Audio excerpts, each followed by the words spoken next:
Yo, what's up everyone? It's your boy Juzo96 and welcome back to another cross prediction. So today has been another exciting day on the cross prediction market because we have multiple ways to earn rewards from the FIFA match prediction, the BTC 1 minute up or down market, and now there's a brand new prediction market featuring USDT. And before we get into today's guide, I just want to celebrate another prediction win mga tol.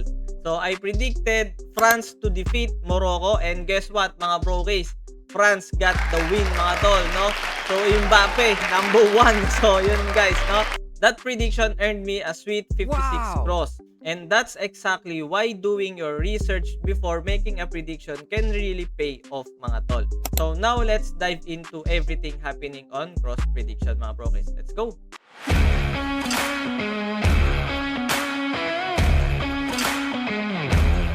So one of my favorite markets right now is definitely the FIFA match prediction mga tol. So instead of guessing crypto price movements, you're predicting the outcome of real football matches.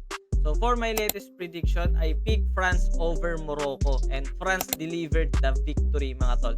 So that correct prediction rewarded me with 56 cross mga tol, proving that a little research can make a big difference mga brokies. So before making my pick, I look at a few important factors mga tol, no? So France's recent form, squad quality and depth, overall team consistency, their performance throughout the tournament.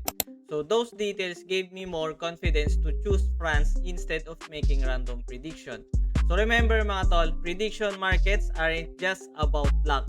They're also about making informed decisions. So yan siya mga tol, no?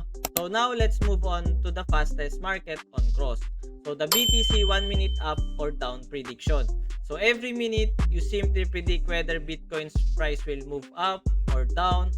So it sounds easy but timing is everything mga tol, no? So here are a few tips that I personally follow mga brokies. So watch the short-term trend before entering. Avoid chasing candles after a huge pump or dump. Wait for confirmation instead of rushing every round. So sometimes skipping one prediction is actually smarter than forcing an entry. So consistency is what wins over the long run mga tol. So ito mga brokies, kagaya nga ng sabi natin, yung trend mga tol, no? Kasi 1 minute lang to mga brokies. So ang trend natin ngayon mga tol, kung makikita nyo dito sa crypto bubbles is nagpa-pump ang BTC ngayon mga brokies, no? So ito yung 1 hour. Check natin yung 1 hour. So going up yung trend mga tol, no? So may chance na bumalik to mga tol, no? Baka abutin niya yan mga brokies. So subukan natin mga tol, BTC 1 minute up or down. Going up tayo mga brokies. So may 6 cross pa tayo dito. So tapusin lang natin tong round na to and then tumaya tayo guys, buy up tayo dito mga brokies. So tayo natin round 1. So okay, ended mga tol, waiting result. So let's go, buy up. Yun. So sayang mga brokies, late na naman. Hopefully mga tol, mayroon pa tayong 34 seconds. Sana magtuloy lang. Alright, waiting. So 25 seconds mga tol.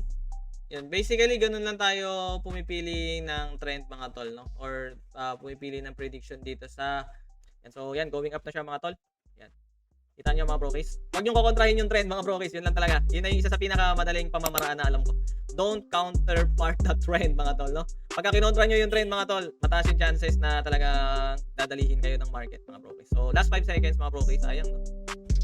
Okay. And 3, 2, 1, 0. So tingnan natin ilan earn natin doon na cross. Yan. So nag-earn tayo guys ng 4 cross mga brokies, no? So redeem na natin yan mga tol.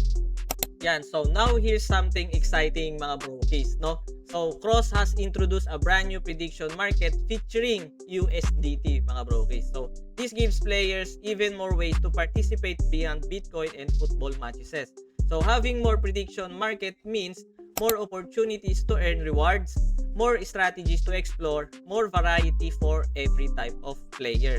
Yan. So kung makikita nyo guys, yan na, na-add na dito sa market nila. Meron na silang USD mga tol, Bill token, Cross, no? Tatlong token na or tatlong crypto na coin ang nandito mga brokies, no? So pwede na kayo mag-predict guys sa BTC gamit ang inyong USDT, no? Pwede na din kayo mag-predict sa mga tennis cup, esports event, FIFA World Cup event gamit ang USD, mga brokies, no? Ayan. So, even though prediction markets are fun, always remember to manage your risk, mga tol, no? So, don't go all in one single prediction. So, instead, set a daily budget, stay disciplined, don't chase losses, stick to your strategy. So, winning consistently is much better than trying to hit one lucky jackpot, mga tol. So, ito mga brokies, i-redeem na natin yung napanalunan nating cross sa match winner natin na France versus Morocco. So, France panalo mga tol. And then dito din guys, nagtaya din tayo sa LoL, no? League of Legends. So, Bilibili Gaming versus Hanwha Life. Ang tinayaan natin guys is Bilibili Gaming. So, napakalakas ng team na to mga brokies, no? So, ayan, panalo tayo dito mga tol.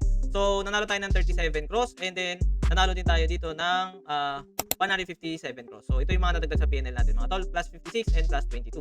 So, ganun siya kasimple mga brokies, no? Paldo. Redeem natin mga brokies.